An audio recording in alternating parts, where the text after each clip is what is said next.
আজকে সমাজ চলতে নিয়ে, আজকের এই রাষ্ট্র সমাজ পরিবার চালাতে নিয়ে ইসলামকে বাদ দিয়ে যদি অন্য কোন তন্ত্র মন্ত্রকে যদি চালু করে, আমাদের দায়িত্ব হলো ঘাড় ধাক্কা দিয়ে বের করে সেখানে ইসলামকে বুলাদ করে নেওয়া। কি দায়িত্ব আছে আমাদের? না চুপ করে থাকবো? চুপ করে থাকার কোন সুযোগ কি মুসলমানকে আল্লাহ দিয়েছেন? কাজ করতে হবে, আমরা কাজ করব, জোরে বলি ইনশাআল্লাহ। সম্মানিত ভাইরা, আমি যেখান থেকে কথা বলতে চাচ্ছি সেখানে আল্লাহ রাব্বুল আলামিন সেই রুকুর ভিতরে প্রথমে তিনি তার নিজের পরিচয় দিয়েছেন, এরপরে তার পছন্দের বান্দাগুলো কারা, তার পছন্দের তার প্রিয় বান্দাগুলো কারা, তাদের কিছু গুণ, তাদের কিছু বৈশিষ্ট্য, তাদের কিছু স্বভাব আল্লাহ পাক তুলে ধরেছেন এবং এই স্বভাবগুলো যারা আনবে তাদের জন্য সুন্দর জান্নাতের একটা অফার আল্লাহ রাব্বুল আলামিন আয়াতের এই সূরার শেষে দিয়েছেন। জোরে বলি সুবহানাল্লাহ। বলেছেন হাসুনাত মুস্তাকাররাও ওয়া মুকামা, এটা দিয়ে শেষ করেছেন। আসুন এখন মূল আয়াতের দিকে যাই। আমাকে সময় দিচ্ছেন তো সবাই? আমাকে সময় দিচ্ছেন তো? কারো কোনো সমস্যা নাই? জোরে বলি ইনশাআল্লাহ। আসুন, অনেক মা বোন আজকের মাহফিলে আসছে না? মা বোন নাকি অনেক হয়েছে, বেশি। লেডিস ফার্স্ট, মেয়েরা যেখানে সেখানে মেয়েরাই ফার্স্ট। ভালো, আলহামদুলিল্লাহ। মেয়েরা বেশি থাকা ভালো, তারা মার্কেটও বেশি যায়, অবশ্য মার্কেটও বেশি। জি আসুন, আল্লাহ রাব্বুল আলামিন বলেন তাবারাকাল্লাযী জাআলা ফিস সামাই বুরুজান ওয়া জাআলা ফিহা সিরাজান ওয়া কমারান মুনীরা ওয়া হুয়াল্লাযী জাআলাল লাইলা ওয়ান নাহারা খিলফাতান লিমান আরাদ আন ইয়াযযাক্কারা আও আরাদা শুকুরা। সূরাতুল ফুরকান আয়াত নাম্বার 61-62 আল্লাহ রাব্বুল আলামিন আগে নিজের বড়ত্বের প্রকাশ করেছেন, নিজের বড়ত্বের পরিচয় দিয়েছেন। আমি কত বড় দেখো। তিনি বলছেন অতীব বরকতময় সেই মহান প্রভু, যিনি আকাশে বহু গ্রহ রাজি সৃষ্টি করেছেন এবং সেখানে রেখে দিয়েছেন প্রদীপ্ত সূর্য এবং আলোকিত চাঁদ, সেখানে রেখে দিয়েছেন। দিনের বেলা সূর্য রেখেছেন তিনি আল্লাহ, রাতের বেলার চাঁদও রেখেছেন কেউ না, তিনি কে বলেন? আল্লাহ। এই যে সূর্যটা আমাদেরকে তাপ দেয়নি প্রতিনিয়ত। সিলেট এমসি কলেজ মাঠ, যেটা আল্লামা সাইদি তিনি শুরু করেছিলেন, আমান ট্রাস্ট তিনিও শুরু করেছিলেন, সেই মাঠে আল্লাহ পাক এই নগণ্য গোলামকে রেখেছিলেন। সেখানেও সাড়ে 9টায় মাহফিল শেষ। তো একটি আদর্শ মাহফিলের সবচেয়ে বড় বৈশিষ্ট্য হলো টাইম সিলেকশন করা। টাইম সিলেকশনটা হচ্ছে সবচেয়ে গুরুত্বপূর্ণ বিষয়। তো মাহফিল কমিটিকে ধন্যবাদ, তারা সময় সচেতন হয়ে একটি মাহফিলের সময়ের যৌবন টাইমে আমাকে তুলে দিয়েছেন। কারণ আমার দেশে এমনও মাহফিল হয়, প্রধান মেহমান ওঠেন মাত্র রাত 3টায়। মাত্র রাত কি 3টায়। বহুদিন আগে ময়মনসিংহ, মোমেনশাহী, বৃহত্তর ময়মনসিংহে কোথায় যেন একটা মাহফিল ছিল। আমি মাহফিল প্রাঙ্গণে 7টায় পৌঁছলাম। আমাকে তারা খাওয়ালেন, আমি সালাতুল ইশা আদায় করলাম। বললেন হুজুর আপনি এখন লেপ দিলাম, বালিশ দিলাম, ঘুমায় পড়ে। তো বললাম ঘুমাবো তো, ওয়াজে উঠবো কখন? গত বছর প্রধান মেহমান যে সময় উঠেছেন তার চেয়ে 1 ঘন্টা আগে আপনাকে উঠাবো। তো আমাকে ঠিক 2:30টায় ডাক দিলেন। রাত কয়টায়? 2:30টায়। তো বললেন হুজুর আপনি 3টায় উঠবেন। গত বছর প্রধান মেহমান 4টায় ছিলেন, এবার 1 ঘন্টা আমরা প্রমোশন করেছি, আগায় নিয়ে আসছি। তো এত রাতে ওয়াজ, এটা কি ওয়াজ হয় না আওয়াজ হয়? আলোচনা না আলোচনা? আলোচনাই হয়। সুন্দর সময় আপনারা সিলেকশন করেছেন, আলহামদুলিল্লাহ। আমি এই কথাটা কেন বললাম? আমার এই আওয়াজটা এই প্রযুক্তির কল্যাণে দেশের সকল কমিটির কাছে চলে যাবে। তারা শুনবেন, তারা যেন সময়ে সচেতন হন, তারা যেন বুঝেন যে মাহফিলের সৌন্দর্যের অন্যতম একটা গুরুত্বপূর্ণ দিক হলো সুসময়ে মেহমানকে মঞ্চে উপস্থাপন করা। এটা একটা গুরুত্বপূর্ণ দিক, এটা মাথায় রাখেন, এটা যেন তারা মাথায় রাখতে পারেন। এই জন্য আমার একটু এই বিষয়ে আমি অন্য প্রসঙ্গে চলে গিয়েছিলাম। আসুন আমরা এখন মূল প্রসঙ্গের দিকে চলে যাই। এটা তো ক্লাস। আমি মাহফিল কমিটিকে ধন্যবাদ জানাচ্ছি, তারা এই তাফসিরের ক্লাস চালু করেছেন। এটা একটা ক্লাস, কিন্তু একদিন না, কয়দিন। আমি ঢাকার গাজীপুর কালীগঞ্জ একটা মাহফিল আমার হয়ে থাকে, আমি 8-9 বছর হলো যাই। ওরা করে 11 দিন। কয়দিন? 11 দিন ব্যাপী তাফসির মাহফিল। দেশের এমন কোন আলোচক নাই সেখানে থাকে না। আমি প্রতি বছর আল্লাহর মেহেরবানি শেষ দিনের শেষ মোনাজাতটা কমিটি আমাকে দিয়ে করান, আমি শেষ দিনে সেখানে থাকি। সেখানেও মাহফিলটা খুব সুসময়ে শেষ হয়ে যায়। তো এই যে একাধিক দিন যে কমিটি মাহফিলগুলো পরিচালনা করেন, এটা একটা ক্লাস, তাফসিরের ক্লাস। একদিন এটা হয় না, 4 দিন। এটা একটা ইতিবাচক দিক। আমি আবারও বলবো, আরেকটা কথা বলবো, আগামীতে আপনারা সাবজেক্ট নির্ধারণ করে দিবেন, অথবা কোন আয়াত নির্ধারণ করে দিবেন, অথবা ধারাবাহিকভাবে সূরা ফাতিহা থেকে শুরু হবে, বাকারা দিয়ে শুরু হবে, 30 পারা পর্যায়ক্রমে গোটা কোরআনের তাফসীর এই ময়দানে হবে। জোরে বলি ইনশাআল্লাহ। আমার কথাগুলো কি কমিটি কোট করছেন তো? আচ্ছা, এটা মাথায় রাখবেন ইনশাআল্লাহ। তাহলে একটি সাজানো গোছানো পরিকল্পনা মাফিক একটা মাহফিলের রূপ নেবে এই মাহফিল। আল্লাহ কবুল করুন। জোরে বলি আল্লাহুম্মা আমিন। ধোপাদি না, ধোপাদি, হাওয়ারি নাকি? হাওয়ারি, হ্যাঁ হাওয়ারি হচ্ছে ধোপাদির আরবি হচ্ছে হাওয়ারি। জি, আসুন আমরা এখন আলোচনার দিকে যাচ্ছি। আমি সূরা ফুরকান থেকে কথা বলতে চাই। সূরা বলেন তো কি? ফুরকান। ফুরকান এই কিতাবের নাম। কোরআন যার নাম, ফুরকানও তার নাম। এই সূরার নামকরণ হয়েছে প্রথম আয়াত থেকে। এই সূরার নামকরণ হয়েছে কোন আয়াত থেকে? প্রথম আয়াত থেকে। এবং সূরাটা হলো মক্কি, মক্কায় নাজিল হওয়া কিতাব, মক্কায় নাজিল হওয়া সূরা হচ্ছে এই সূরা।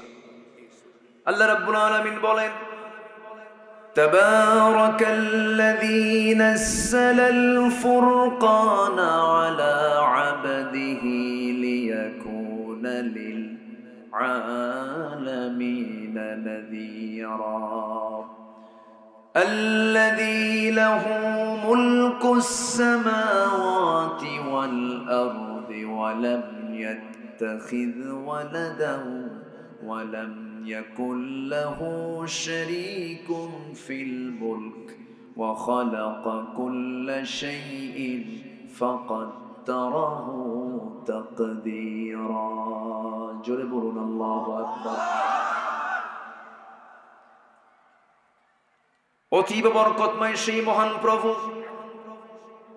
যিনি তার আব্দের উপরে, যিনি তার বান্দার উপরে নাযালাল ফুরকান, ফুরকান নামক কিতাব নাজিল করেছেন, যেন তিনি এই কিতাব দিয়ে গোটা পৃথিবীবাসীকে যেন সতর্ক করতে পারে। সতর্ক করার জন্য আল্লাহ রাব্বুল আলামিন তার উপরে ফুরকান নাজিল করেছেন।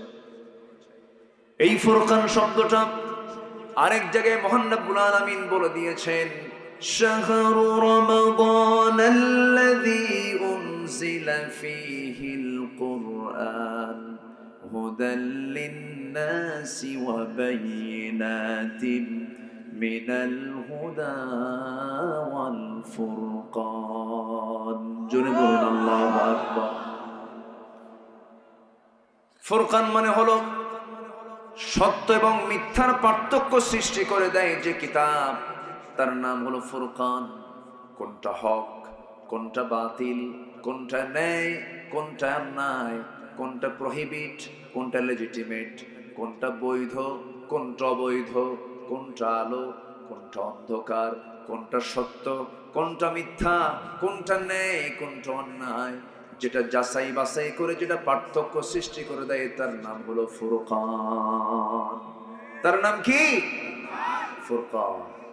সেই সূরাতুল ফুরকান থেকে আমি কিছু কথা বলতে চাচ্ছি। ওয়ামা তাওফীকি ইল্লা বিল্লাহ আলাইহি তাওয়াক্কালতু ওয়া ইলাইহি মুনীব। সম্মানিত ভাইয়েরা, আমরা যে কিতাবের আলোচনা নিয়ে বসেছি, এই কিতাব তো পৃথিবীর কেউ লেখে নাই, এই কিতাব তো পৃথিবীর কেউ রচনাও করে নাই। এই কিতাব এসেছে সম্পূর্ণ আসমান থেকে, নাজিল করেছেন যিনি, তিনি আমার কে? আসতে বলেন, তিনি আমার কে? আল্লাহ পাক নাজিল করেছেন। যদি এই কিতাব না আসতো, আমরা বড় বিপদে পড়ে যেতাম। বিপদটা হলো, আপনি কোনোদিন ঢাকা চকবাজার যাননি। আপনি ঢাকা চকবাজার কোনোদিন যাননি। আমরা হয়তো যিনি যান নাই, হঠাৎ করে চকবাজার, আমি চকবাজার কেন বললাম? চকবাজারটা হলো পুরাতন একটা জন এলাকা। যদি গুগল ছাড়া, অনলাইন ছাড়া আপনি চিনেন না, নতুন গেছেন, কত যে রাস্তার প্যাঁচ, ওই প্যাঁচে আপনি হেরে যাবেন। সব রাস্তা সমান মনে হবে। তখন আপনি হেরে যাবেন, আপনার মাথার কাজ করবেন। কিন্তু সেই সময়ে যদি আপনার একজন গাইডার থাকে, একজন গাইড যদি থাকে যে তুমি কোথায় যাবা, আমি হোসনি দালান যাব, তুমি কোথায় যাবে, অথবা আহসান মঞ্জিল যাবে, তখন একজন যদি আপনাকে ধরে নিয়ে চলে যায়, তখন আপনি পথটা পেয়ে গেলেন। একজন পথ আপনাকে দেখায় দিল। তো এই যে পথটা দেখায় দিল, তখন আপনার কি সেই টেনশন, সেই ভয়, হেরে যাওয়ার কোনো ভয় এটা থাকবে? থাকবে না। ঠিক তেমনি কিয়ামতের কঠিন কণ্টাকে কীর্ণ ময়দান, যেদিন কেউ কাউকে চিনবে না, কেউ পথ বলতে পারবে না, সেই কঠিন ময়দানে আমার রাস্তা আমি খুঁজে পাবো কেমনে? সেই খুঁজে পাওয়ার জন্য যিনি সহজ ব্যবস্থা করেছেন, তিনি কে? তিনি ব্যবস্থা করে দিবেন। যদি তার দেওয়া বিধান, এই কোরআনকে যদি আমরা সুন্দর করে খুঁজে বুঝে পড়তে পারি, তাহলে কোরআন আমাকে সেই দিন ওই রাস্তা বের করে দিবে। জোরে বলে সুবহানাল্লাহ। তাহলে জান্নাতের পথ খুঁজে পাওয়ার রাস্তা কিন্তু একটাই, সেটা কি বলেন তো? কোরআন। জান্নাতের পথ খুঁজে, এটাকে এখান থেকেই খুঁজে বের করতে হবে। আপনি এই মুহূর্তে আপনি চলে যাবেন খান জাহান আলী, কোথায় ওটা, ৬০ গম্বুজ মসজিদ না? ৬০ গম্বুজ মসজিদ। এখন আর কিচ্ছু লাগে না, শুধু অনলাইনে গুগল ম্যাপে গিয়ে লিখবেন, বা সার্চ দিলেন, আপনাকে নিয়ে চলে গেল একদম বাইপাস দিয়ে, রূপসা ব্রিজ পার হইয়া, চুলকাটি দিয়ে টান দিয়ে মেরে একদম কাঠাখালি না কি বলে, হ্যাঁ, দিয়ে আপনাকে নিয়ে চলে গেল সেই বাগেরহাটের ৬০ গম্বুজ মসজিদ। কাউকে বলা লাগতেছে না। তো ঠিক তেমনি কোরআন হচ্ছে এমন একটি ম্যাপ, যে ম্যাপে যদি আপনার একবার নলেজ হয়ে যায় এবং আপনি যদি এটাকে ফলো করতে পারেন, আমল করতে পারেন, এই ম্যাপ আপনাকে একদম জান্নাতের দরজায় গিয়ে পৌঁছায় দেবে। জোরে বলে সুবহানাল্লাহ। আল্লাহ রাব্বুল আলামিন বলেন, আলিফ লাম রা কিতাবুন আনজালনাহু ইলাইকা লিতুখরিজান নাস মিনাজ যুলুমাতি ইলান নূর। নবী, আমি আপনার উপরে যে কিতাব নাজিল করেছি, এই কিতাব নাজিলের মূল উদ্দেশ্য হলো আপনি যেন এই কিতাব দিয়ে অন্ধকারে থাকা জাতিকে, বিপদে থাকা জাতিকে, পথ হারা জাতিকে আপনি যেন পথের দিশা দিতে পারেন। অন্ধকারে থাকা জাতিকে যেন আলোর দিকে নিয়ে যেতে পারেন। যেখানে আলো থাকবে সেখানে অন্ধকার থাকবে না, অন্ধকার পালিয়ে যাবে, আলো আসবে, অন্ধকার দূর হয়ে যাবে। কোরআন হচ্ছে আলো, যেখানে অন্ধকার থাকার কোনো সুযোগ নাই। অন্ধকারটা কি? অন্ধকার হলো ইসলাম গর্হিত যত অপকর্মগুলো আছে, সেগুলো হচ্ছে অন্ধকার। যেমন সুদ অন্ধকার, ঘুষ অন্ধকার, জেনা অন্ধকার, মদ অন্ধকার। এই সমস্ত অন্ধকারগুলো যেখানে কোরআন প্রতিষ্ঠিত হয়ে যাবে, আপনি এগুলো বন্ধ হয়ে যাবে। আমার বন্ধুগণ, কিন্তু এই কোরআন আজকে আমাদের সামনে থাকার পরেও, কোরআনটা শুধু প্রতিষ্ঠিত না থাকার কারণে, আজকে কোরআন প্রতিষ্ঠিত নাই বলে আজকে সমাজে মদ প্রতিষ্ঠিত কিনা বলেন, জেনা প্রতিষ্ঠিত কিনা বলেন, জেনা প্রতিষ্ঠিত, মদ, জেনা, জুয়া, সুদের কারবার, এগুলো প্রতিষ্ঠিত হয়ে আছে। আমার বন্ধুগণ, কোরআন যদি প্রতিষ্ঠিত সমাজে হয়ে যায়, তখন আপনি সব অন্ধকার বন্ধ হয়ে যাবে। তাহলে কোরআন আছে শুধু কাগজের পাতায়। কিসের পাতায় বলেন? মাদ্রাসার রুমে হাফেজের মাথায়, হাফেজের মাথায়, মসজিদে, মাদ্রাসার রুমে, কাগজের পাতায় পাতায়। শুধু কোরআনটা দরকার এখন সমাজের পাতায় পাতায়, আর রাষ্ট্রের প্রতিটি সেক্টরে সেক্টরে আইন রচনায় কোরআন দরকার।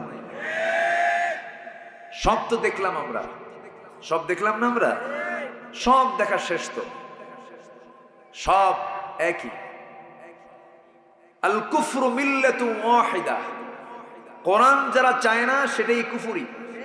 আর কুফরটাই হচ্ছে আল কুফরু মিল্লাতু ওয়াহিদা, কুফরি শক্তি সব এক, সব এক।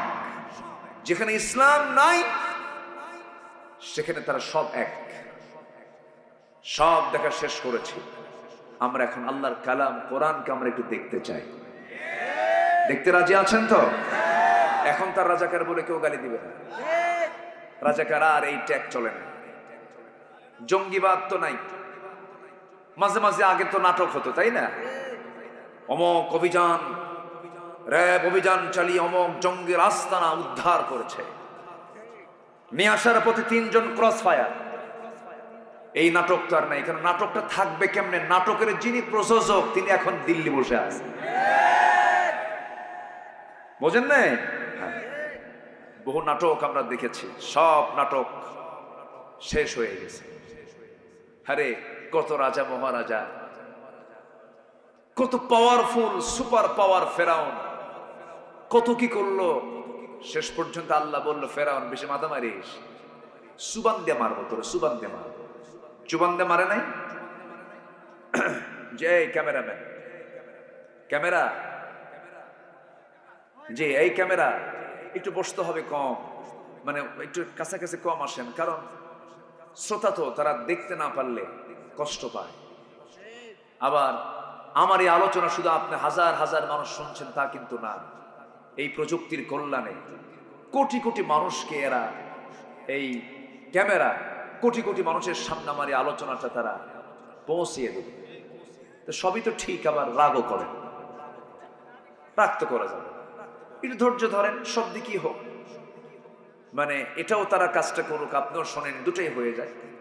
আমরা একটু ধৈর্য ধরে আমরা শুনবো। জোরে বলি ইনশাআল্লাহ, জোরে বলি ইনশাআল্লাহ। আমার দিকে তাকান এখন। তাহলে আমরা কি কোরআনকে দেখবো না ইনশাআল্লাহ? কোরআন আমরা চাবো এক জায়গায় না সব জায়গায়? এক জায়গায় না সব জায়গায়? ইমামের পিছনে নামাজে দাঁড়াইছেন আপনি, নামাজ শুরু করে কোন সূরা দিয়া? কোন সূরা দিয়া বলেন? সূরাতুল ফাতিহা। অনেকে আবার সূরাতুল ফাতিহা পারে না, কিন্তু আলহামদু পারে। কি পারে? আলহামদু পারে, কিন্তু সূরা ফাতিহা পারে। হ্যাঁ, সূরাতুল ফাতিহা দিয়ে শুরু করলেন ইমাম। 7 দিন তিনি পড়লেন, কিন্তু হঠাৎ একদিন ইমাম সাহেব বলে ফেললেন আজকে সূরা ফাতিহা দিয়ে শুরু করব না, ইখলাস দিয়ে শুরু করব। কি দিয়ে বলেন? ইখলাস দিয়ে শুরু করব। আবার অনেকে ইখলাস পারে না, কুলহু পারে, কুলহু দিয়ে শুরু করব। এই চিন্তা করে যদি কোনো ইমাম শুধু সূরাটা একটু আগে পরে যদি করে, যদি ইখলাস দিয়ে যদি শুরু করে, সূরা ফাতিহাটা পরে পড়ে, কোন মুসল্লি কি তার ইমামতি মানবে নাকি? কেন মানবে না? সূরা কি উল্টা করছে? সূরা তো উল্টা করে নাই, শুধু নিয়ম উল্টা করছে। সূরা তো উল্টা হয় নাই। সূরা কি উল্টা পাল্টা হয়েছে?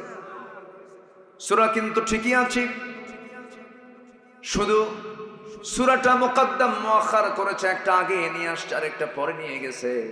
এই জন্য আপনি তাকে মানবেন না, পিছন থেকে লোকমা দিবেন, বলবেন ইমাম সাহেব এমন করে নামাজ পড়লে চলবে না, সূরা ফাতিহা আগে দেন, এরপরে ইখলাস দেন, কোনো সমস্যা না, অন্য কোনো সূরা দেন, সমস্যা নাই। কিন্তু ইমাম যদি তাও না শোনে, লোকমার পরে লোকমা, লোকমার পরে লোকমা দেওয়ার পরে ইমাম সাহেব শুধু বারবার কুলহু পড়ে, সূরা ফাতিহা পড়ে না, সেই সময় মুসল্লি কি তার ইমামতি মানবে নাকি? কি করবে? লোকমা দিয়েও কাম হচ্ছে না, কি করবে তখন? বলেন। ইবনে হাজার আসকালানী রাহিমাহুল্লাহ রাহমাতুল্লাহ আলাইহি তিনি বলেছেন যে ওই সময় ওই ইমামটার ইমাম থাকে না, তখন সে স্বৈরাচার হয়। কি হয়? তো স্বৈরাচারকে কি করতে হয়? কি করছে বলেন, কি করছে? হ্যাঁ, স্বৈরাচার যখন হয়ে যাবে তখন দেখেন না, দুপুরে খাবারটাও জুটলো না। খাবারটা কি জুটছে? ইমিগ্রেশন ক্রস করবে, একটু আরামে ব্যাগ বুক নেবে, অমুক শাড়ি বাদ আছে, অমুক কাপড় চোপড় বাদ আছে, অমুক কসমেটিক্স বাদ আছে, গোছগাছ কইরা, জীবন তো কয়েকদিনের জন্য, গোছগাছ কইরা যে নেবে এই সুযোগটাও তো পায় না। শুধু স্বৈরাচারী আচরণের জন্য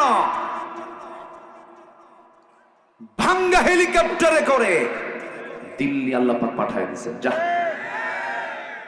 স্বৈরাচার হওয়া যাবে না। সম্মানিত ভাইয়েরা, যারা আমার দেশকে আধিপত্যবাদীদের হাতে ছেড়ে দেয় তারা কি দেশের কোনোদিন বন্ধু হতে পারে? আসতে বলবেন না, বন্ধু হতে পারে? আমার দেশকে আমরা শাসন করব, কোন আধিপত্যবাদকে আমরা প্রশ্রয় দেব না। এদেশের 1 ইঞ্চি মাটি আমরা অন্যদের দখলে নিতে দেব না। এদেশের সংস্কৃতিকে আমরা লালন করব, অন্য কোন সংস্কৃতি আমরা লালন করব না। এই দেশ আমাদের দেশ, অন্য কোন বহির আগমন ঘটবে আমার দেশে এটা আমরা সহ্য করতে পারবো না। সম্মানিত ভাইয়েরা, ইমাম যদি সূরা ফাতিহাকে যদি পড়ে দেন, ইখলাস যদি আগে দেন, আপনি যেমন মানবেন না। ইবনে হাজার আসকালানী বলেছেন, ওই সময় ওই স্বৈরাচার ইমামের পেছনে যে মুসল্লি নামাজে দাঁড়াবেন তার দায়িত্ব হলো নামাজ ছেড়ে দেওয়া। নামাজ ছেড়ে দিয়া 2 হাতের এই কাপড়টা ভাঁজ কইরা, কোনো কথা নাই ইমামের, ওই স্বৈরাচারের ঘাড়কে ধরা শক্ত করে ধরে মটকায়া দিয়া ধাক্কা মেরে মসজিদ থেকে বের করে দিয়া নতুন ইমাম নিযুক্ত করতে হবে। কি কথা কি বুঝতেছেন আপনারা?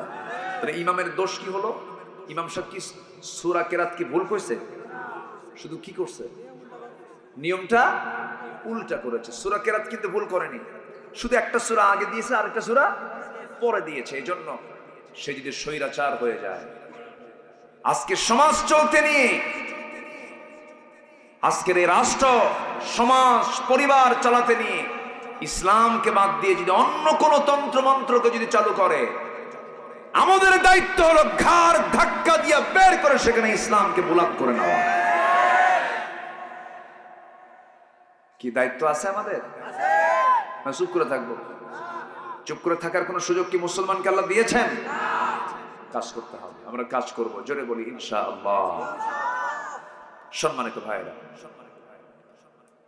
আমি যেখান থেকে কথা বলতে চাচ্ছি সেখানে আল্লাহ রাব্বুল আলামিন সেই রুকুর ভিতরে প্রথমে তিনি তার নিজের পরিচয় দিয়েছেন, এরপরে তার পছন্দের বান্দাগুলো কারা, তার পছন্দের তার প্রিয় বান্দাগুলো কারা, তাদের কিছু গুণ, তাদের কিছু বৈশিষ্ট্য, তাদের কিছু স্বভাব আল্লাহ পাক তুলে ধরেছেন। এবং এই স্বভাবগুলো যারা আনবে তাদের জন্য সুন্দর জান্নাতের একটা অফার আল্লাহ রাব্বুল আলামিন আয়াতের এই সূরার শেষে দিয়েছেন। জোরে বলি সুবহানাল্লাহ।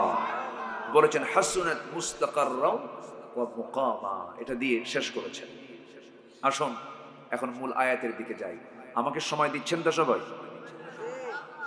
আমাকে সময় দিচ্ছেন তো? কারো কোনো সমস্যা নাই? জোরে বলি ইনশাআল্লাহ। আসুন, অনেক মা বোন আজকের মাহফিলে আসছে না? মা বোন নাকি অনেক হয়েছে, বেশি।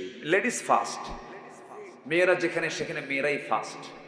ভালো, আলহামদুলিল্লাহ, মেয়েরা বেশি থাকা ভালো। তারা মার্কেটও বেশি যায়, অবশ্য মার্কেটও বেশি।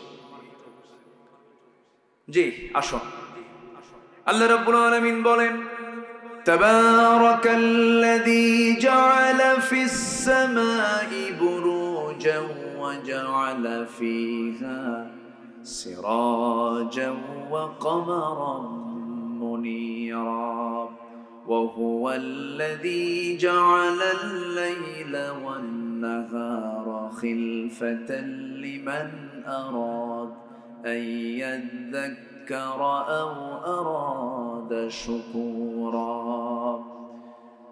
সূরাতুল ফুরকান আয়াত নাম্বার 61-62 আল্লাহ রাব্বুল আলামিন আগে নিজের বড়ত্বের প্রকাশ করেছেন। নিজের বড়ত্বের পরিচয় দিয়েছেন, আমি কত বড় দেখো। তিনি বলছেন অতীব বরকতময় সেই মহান প্রভু, যিনি আকাশে বহু গ্রহ রাজি সৃষ্টি করেছেন এবং সেখানে রেখে দিয়েছেন প্রদীপ্ত সূর্য এবং আলোকিত চাঁদ, সেখানে রেখে দিয়েছেন।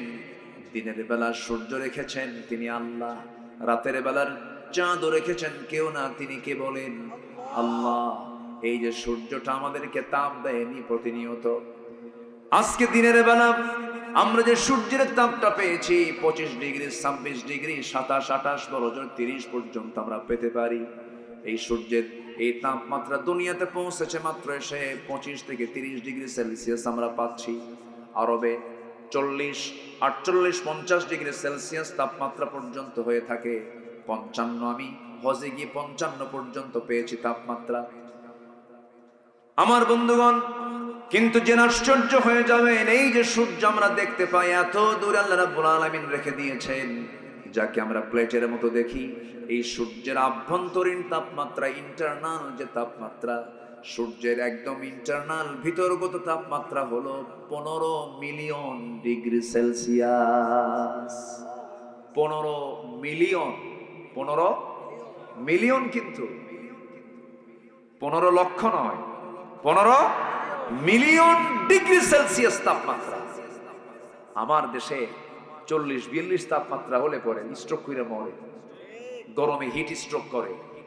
আর সেই সূর্য থেকে তাপ কমায়া কমায়া কমায়া কমায়া এত কমে আসার, সূর্যের ভিতরে আভ্যন্তরীণ তাপমাত্রা হচ্ছে 15 মিলিয়ন ডিগ্রি সেলসিয়াস। সুবহানাল্লাহ বলবেন না? ক্ষমতা কার? আচ্ছা, এইরকম পরিচয় কি পৃথিবীর কেউ দিতে পারবে? পারবে না। আমেরিকার লস অ্যাঞ্জেলস, ক্যালিফোর্নিয়া, না ক্যালিফোর্নিয়া, লস অ্যাঞ্জেলস দাবানলে জ্বললো, দাবানলে জ্বললো। সুপার পাওয়ার আমেরিকা কাইথে পড়ে গেছে। আমেরিকা কি হয়েছে? কাইথে পড়ে গেছে, পারলাম না, হলো না। সামান্য দাবানল নিয়ন্ত্রণ করতে পারে না। আর আমার রব যে সূর্য দিয়েছেন, সেই সূর্যের আভ্যন্তরীণ তাপমাত্রা হচ্ছে 15 মিলিয়ন ডিগ্রি সেলসিয়াস। এই যে আমরা লোহা দেখতে পাচ্ছি, এই লোহা ছাড়া তো পৃথিবীর কিছুই হয় না। একটা স্ট্রাকচার তৈরি করতে গেলে গাড়ি লোহা লাগবে, ক্যামেরা বডি লোহা লাগবে, এরপর আপনি যে কোনো জিনিস আপনি তৈরি করতে যাবেন আগে লোহা দরকার। এই লোহা পৃথিবীর কেউ বানায় নাই। আপনি হয়তো ভাবতেছেন বিএসআরএম, কেএসআরএম লোহা বানায় না, এই লোহা কোনো কোম্পানি বানায় না। এই লোহাটা পৃথিবীর কেউ আবিষ্কার করেনি, কেউ বানায় নাই। এই লোহাটা কার দেওয়া? এবং এই লোহাটা নাজিল করেছেন আল্লাহ তাআলা আকাশ থেকে। সুবহানাল্লাহ বলবেন না? ওয়ানজালনাল হাদীদ ফীহি বাসুন শাদীদু ওয়া মানাফিউ লিন-নাস। আল্লাহু আকবার। আল্লাহ নাজিল করেছেন। এই লোহাটা যদি কেউ বানাতে যায়, লোহা বানাতে যে তাপমাত্রার প্রয়োজন, সেই তাপমাত্রা হলো 5 billion degree Celsius. 5 billion degree Celsius, যা সূর্যের দ্বারা সম্ভব নয়। তাহলে লোহাটা আসলো কোন জায়গা থেকে? বিজ্ঞান গবেষণা করে বলছে বহির্জগৎ থেকে আসছে। হয়তো কোনো সুপারনোভা বিস্ফোরণ হয়েছে, সেখান থেকে লোহা নাজিল হয়েছে। আল্লাহ বলছেন 1500 বছর আগে আমি আল্লাহ রাব্বুল আলামিন আসমান থেকে লোহা নাজিল করে দিয়েছি। কি কুদরত আল্লাহ! আল্লাহ বলছেন বান্দা, এমন পরিচয় পৃথিবীর কেউ তোমাকে দিতে পারবে না যে পরিচয় আমি দিচ্ছি। আমি রব, আমার পরিচয় দেখ, আমার পরিচয়টা কি? আমি হলাম সূর্যের মালিক, ওয়াকামারাম মুনিরা, এবং আলোকিত চাঁদের মালিক। চাঁদের নিজস্ব কোনো আলো নাই, চাই বিজ্ঞান হালে এসে বলে দিয়েছে। আর কোরআন আজ থেকে 1500 বছর আগে রাসূলকে জানিয়ে দিয়েছেন, হে রাসূল আমি হলাম আলোকিত চাঁদের মালিক। জোরে কোন সুবহানাল্লাহ। ওটা আলোকিত হয়, অন্যের আলোতে আলোকিত হয়, নিজস্ব কোনো আলো নাই। আল্লাহ রাব্বুল আলামিন সেকেন্ড আয়াতে বলছেন, ওয়া হুয়াল্লাযী জাআলাল লাইলা ওয়ান নাহারা খিলফাতান লিমান আরাদা আন ইয়াযাক্কারা আও আরাদা শুকুরা। এবার তিনি বলছেন, তিনি সেই মহান প্রভু যিনি রাতের মধ্যে দিন ঢুকান, দিনের মধ্যে রাত ঢুকান। এখন দিনটা একটু ছোট হচ্ছে না বড় হচ্ছে? বলেন বলেন বলেন। শীতের মধ্যে কি ছিল? ছোট ছিল। ঘুম থেকে উঠেই দেখা যায় 12টা বেজে গেছে। এই যে রাত ছোট, আবার দিন বড়, আবার দিন বড় রাত ছোট, এটা কেউ করে না। এটার একমাত্র ক্ষমতা যিনি রাখেন তিনি আমার কে? কে? তিনি আমার কে? রাতের মধ্যে দিন ঢুকায় দেন, দিনের মধ্যে রাত ঢুকায় দেন।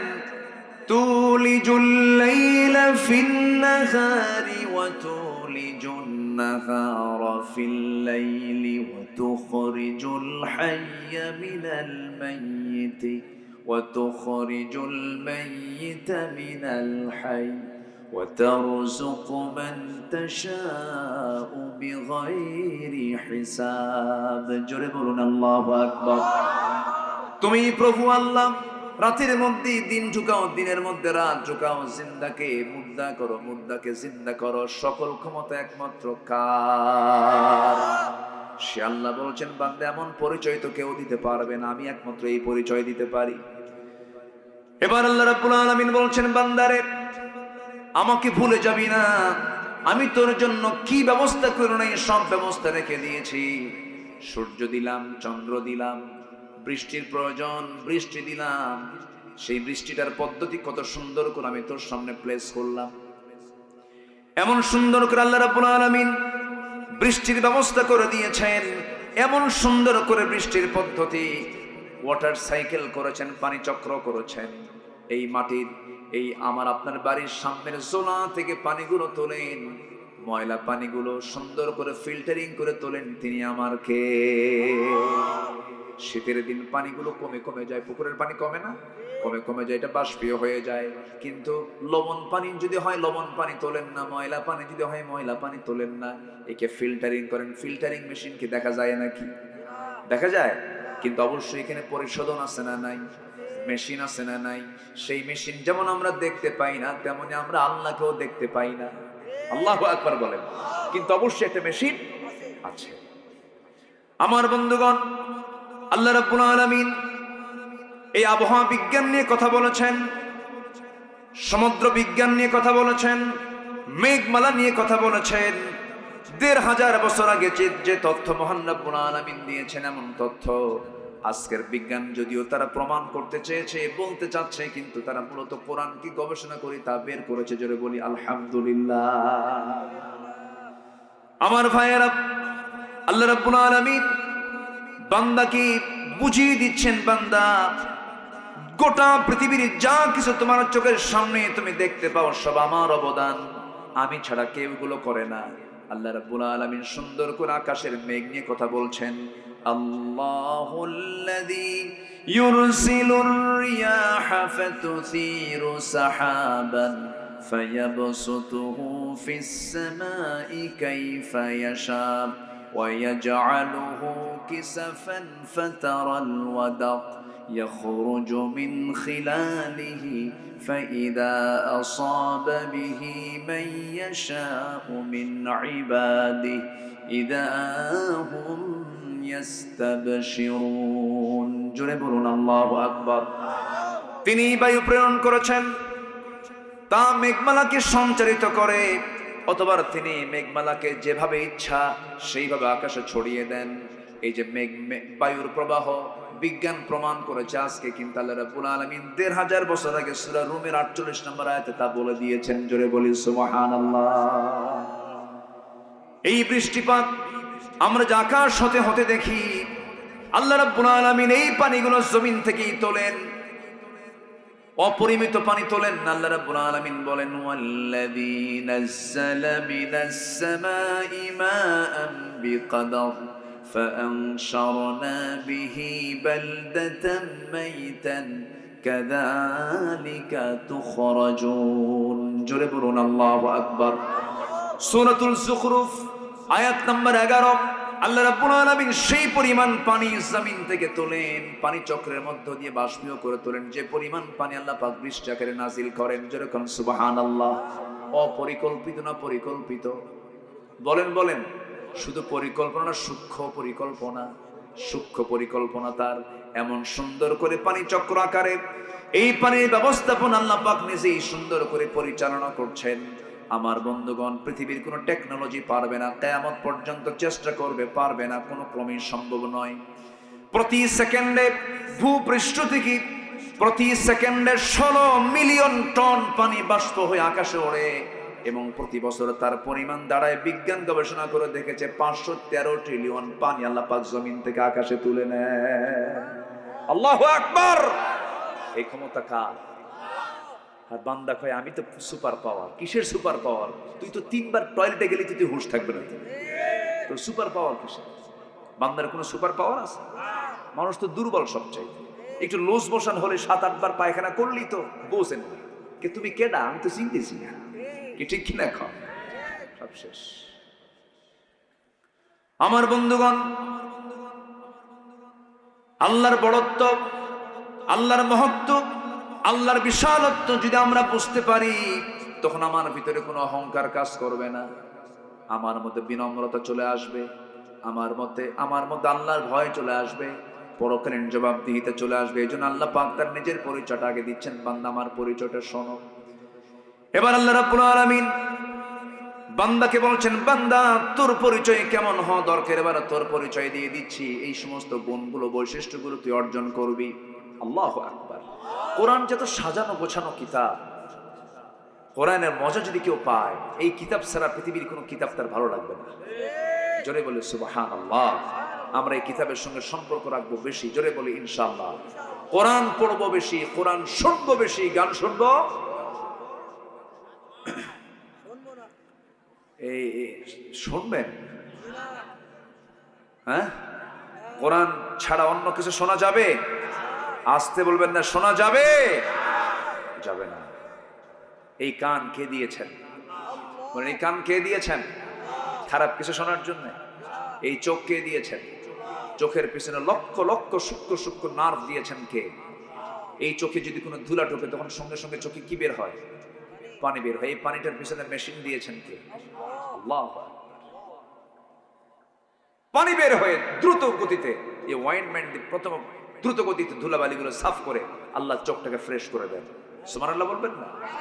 গাড়ি চলতেছে, গ্লাসে ধুলা চলে আসছে, এখন তো অটোমেটিক অনেক উন্নত প্রযুক্তির গাড়ি চলে আসছে, চট করে ওয়াইফার চালু হয়ে যায়। ওয়াইফার যখন প্রয়োজন মনে করে যে পানির প্রয়োজন, পানিও চালু হয়ে যায়। আল্লাহ রাব্বুল আলামিন বান্দার চোখের ভিতরে যদি কোনো ধুলা ঢোকে যায়, চোখের পাপড়ি দিয়েছেন, খালি এরকম করবে আর ভিতর থেকে পানি চলে আসবে। সুবহানাল্লাহ বলবেন না? আমার বন্ধুগণ, এই বিশাল বডি, এই চোখ, এই কান, এই নাক, চোখ, কান, এটা যদি আমরা যদিও ছোট মনে করি, কিন্তু আমার কাছে মনে হয় পদ্মা মেঘনা যত বড়, যমুনা যত বড়, তার চাইতে বেশি বড় হলো চোখ, কান, নাক। জোরে কান সুবহানাল্লাহ!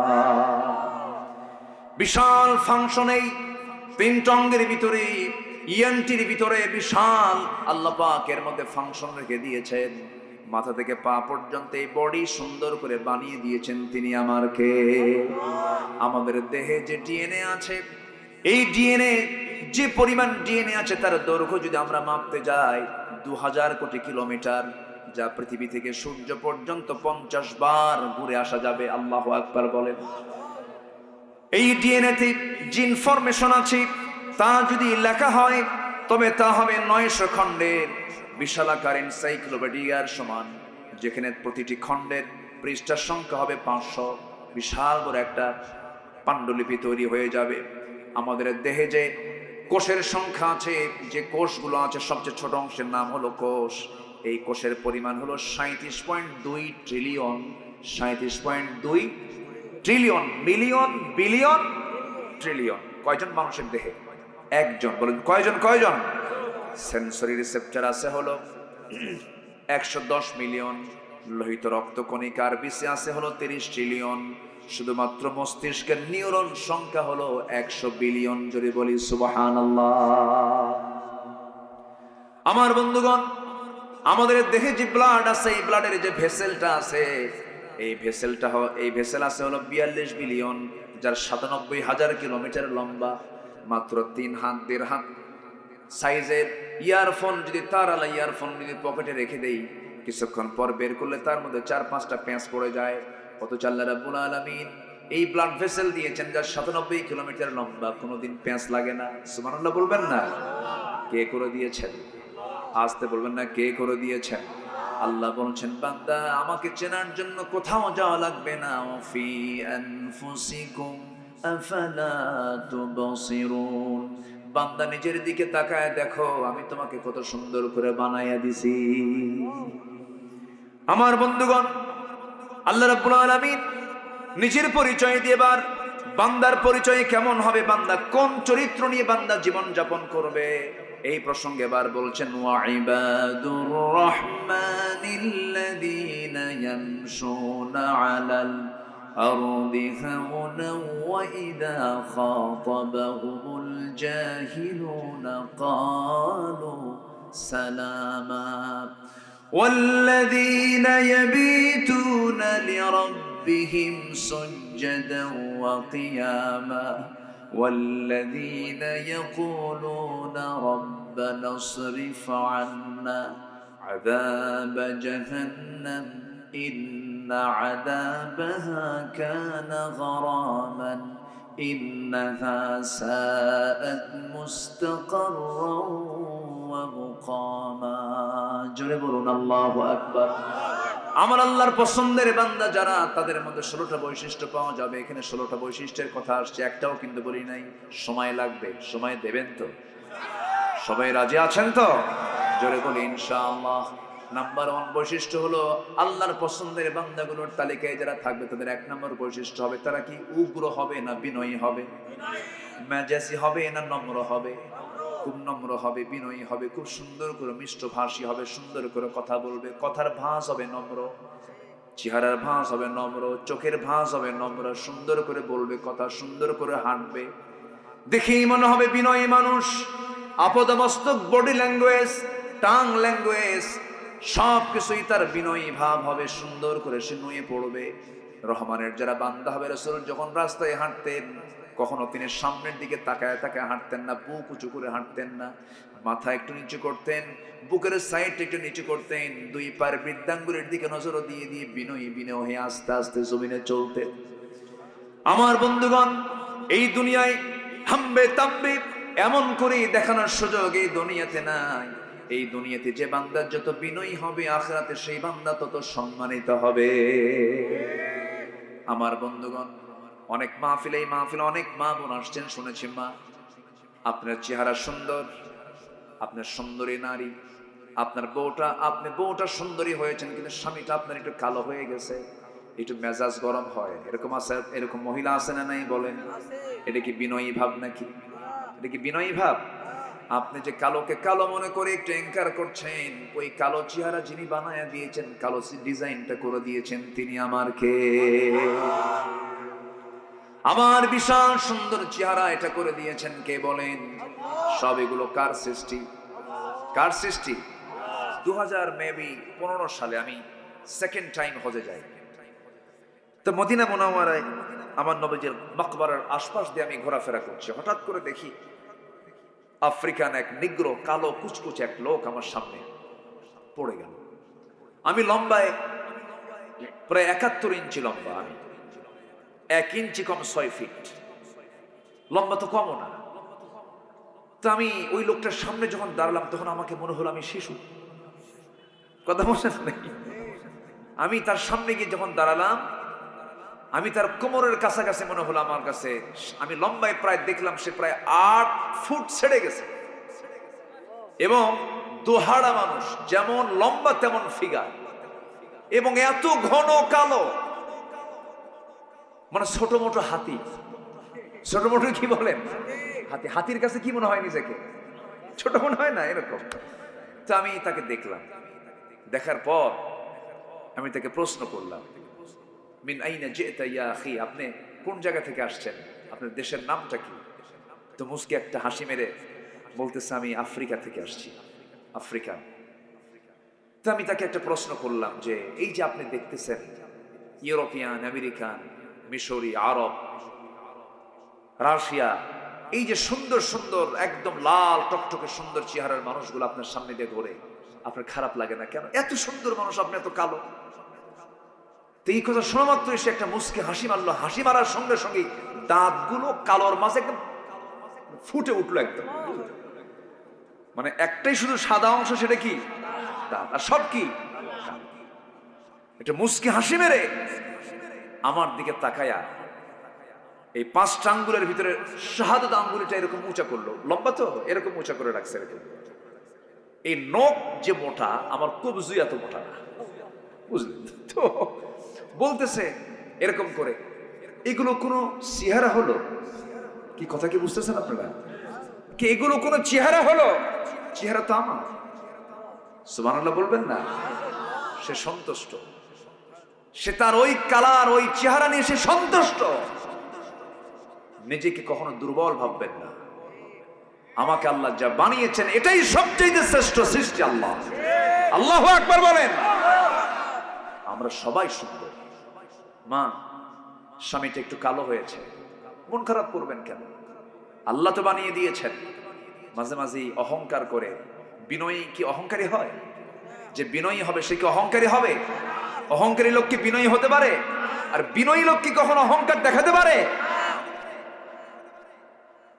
মাঝে মাঝে একটু হুমকি দেয়, তুমি যেরকম কালো মানুষ, আমার মতো একটা সুন্দরী মেয়েকে তুমি বউ হিসেবে পাইছো, এই তোমার 14 গোষ্ঠীর কপাল।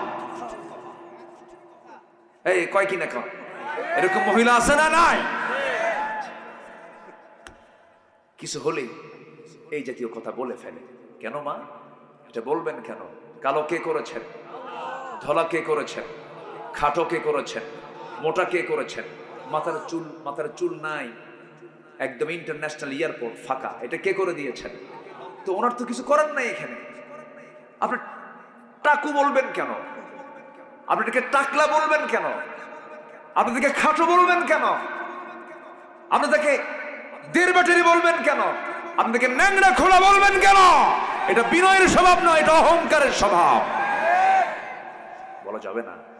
বিনয়ী লোক এগুলো পাত্তা দেয় না, এগুলো পাত্তা দেয় না, এগুলো সুযোগ দেয় না, এগুলো মনেই করে না সে। আল্লাহ সব সৃষ্টি সমান, বলি আলহামদুলিল্লাহ। আমার নবীজি ছিলেন মসজিদে নববীর ইমাম, সাইয়েদনা বেলাল ছিলেন সেই মসজিদের মুয়াজ্জিন। আমার নবী ছিলেন বিশ্বের সেরা সুন্দর মানুষ।